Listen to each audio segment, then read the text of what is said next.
you actually need to have a loan, that quick loan to do that, or is it that? No, that's the whole purpose. You don't need the transactional funding. If you're gonna do 2 closes, you need transactional funding. You do need transactional funding. If you're doing 2 separate closes. Right, okay. Well, this is 2 separate closes. That's what. But they're not tied together. They're simultaneous, yeah. So you're using the funds from your buyer, and you guys have this. It's called an escrow agreement. I have the form in here that says that all parties are aware that this is exactly what is happening in this transaction.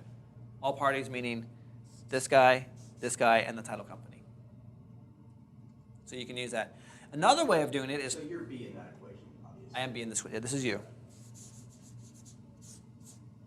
So my C comes to the table with his funds. He'll wire his money 2 or 3 days beforehand. So the money is just sitting here.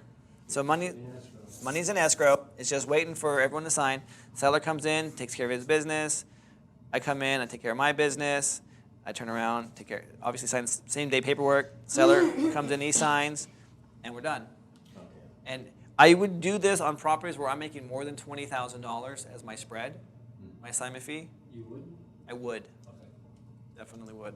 So then when you're doing this, they know that you're making more money on it then? Obviously. Again, these guys don't care. They want to make money as well. If they're hitting their price, what do they care what I'm making? They're making their price, their money. Why would I sell it to him for $255 when I can sell it to him for $250 and still walk away with some good money? Same thing. So transactional funding is what. So transactional funding is there are lending institutions out there that will loan you money for 1 day, and 1 day only. And that transactional funding, let's call it trans fund. They'll just give you enough money so you can be on title for the day, and you sell to this person. You're going to be paying points and interest. It's anywhere between 2 and 3 points. What's a point? 1% of the loan amount. So if it's a $200,000 loan, $4,000 to $6,000 all up front, plus a couple percent, 5-6% interest. It can end up costing you about $8,000 to do something like that. But you don't need to do that. Not if you got this one. Title companies are starting to kind of get away from this. You got to find a good title company that's willing to work with you on it. Well, if you're in buyer's got the deal they want, they don't care if you make money on the deal. There's no point in doing double close. They Correct. More money. So I have exactly right. So most of my buyers now are like, Ryan, we don't care. We will pay you out of escrow if you want us to. What's the advantage of being paid out of escrow? You're not Pay cash, pay close. I'm not even on the contract anymore. I just had them He's just not go. on contract, so there's no record of him. They go directly with the seller. I completely just, hey man, It's just an assignment. I don't even do that. He's on the side. Yeah. These guys aren't going to cut me out because they want the deal. They're too busy rehabbing to go find and do all the stuff that I do to bring them a property. He's doing their legwork. The moment that they do, they just cut themselves off the knees, What man. did you say is a gift horse yesterday? That's right. You never look a gift horse in the mouth. So When you're a C, you don't care. If you're making your numbers, you don't care. that's all that matters. You just don't care. I have another way that I get around this as well is that I'm now a consultant. I have a marketing consultant agreement with these people. So one of these that I closed on never even was even on. I brought the buyer to the person, set it all up, and I said, look, let's take a step out of this one. You take care of it. He pays me. He paid me actually out of escrow, but it was a marketing agreement. So I made $5,000 as a marketing consultant that was paid out of escrow. He paid for that lead. Nothing on paper. Nothing on paper. Nothing. Okay, so the ways that you can do it are double close. You get paid out of escrow is the second option. And then the third option is what? You bring It's an your assignment. It's an assignment, yeah. And that way you bring both. So, again, on this escrow thing, if I don't have a buyer, how do I open up escrow? I just bring this in? You are the buyer. You are. You are the buyer. Okay. Yep. So I just bring this in and Open up escrow, yeah. You said we are going to Yeah, cover 21 when days. and when not to open escrow? Like when we would use that option versus Yes. assigning something? Yes, yes. Well, anytime you're going to sign a contract, you're opening escrow. You do it. You're opening escrow. Yep. Yep. Would you feel it would be okay to put $100 deposit to open escrow and an increase in 21 days to whatever, $500.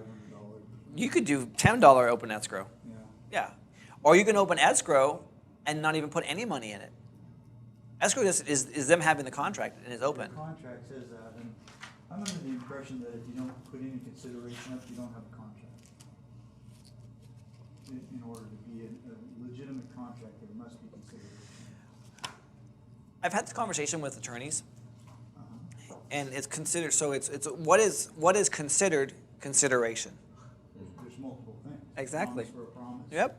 A promise for cash or something like that. And so I can't give you legal advice. I can tell you what was told to me, and it was that if the contract has been signed, the consideration has been accepted.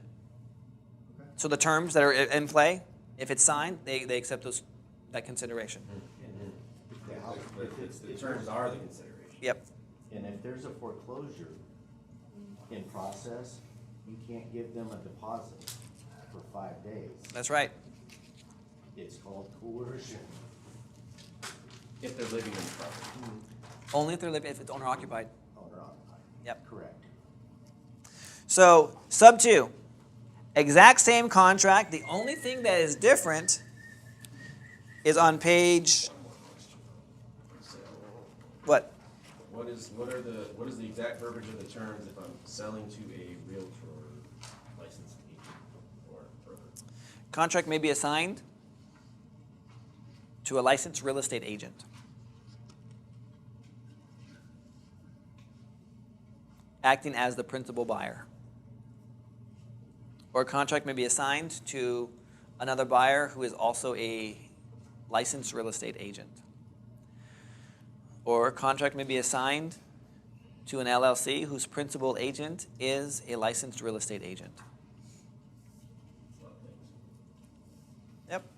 Principal buyer. So on sub 2s, it's the only thing that's different is the exact same contract. The only thing that's different is it says the buyer agrees to purchase the property and as its condition, of course, same thing. Buyer purchasing property subject to the existing loan. Buyer will make payments on current loans. So you're stating that you're going to make these loans current. Which one? Page 16. Contract contingent upon buyer finding a suitable tenant for the property. So you're letting them know, like, look, I am buying this property. I'm taking over these payments. It's a huge risk for me to do that. I want to make sure that I have someone that's suitable to me in this property. In other words, I'm not going to put my money at risk until I know I have someone that's going to be able to handle those payments for me. The loan amount of the property is approximately, and I put that loan balance in there. Buyer to pay all closing costs, property to be deeded to buyer at closing with a warranty deed. So is there anything in the contract about bringing the arrears current? No. No. No. It's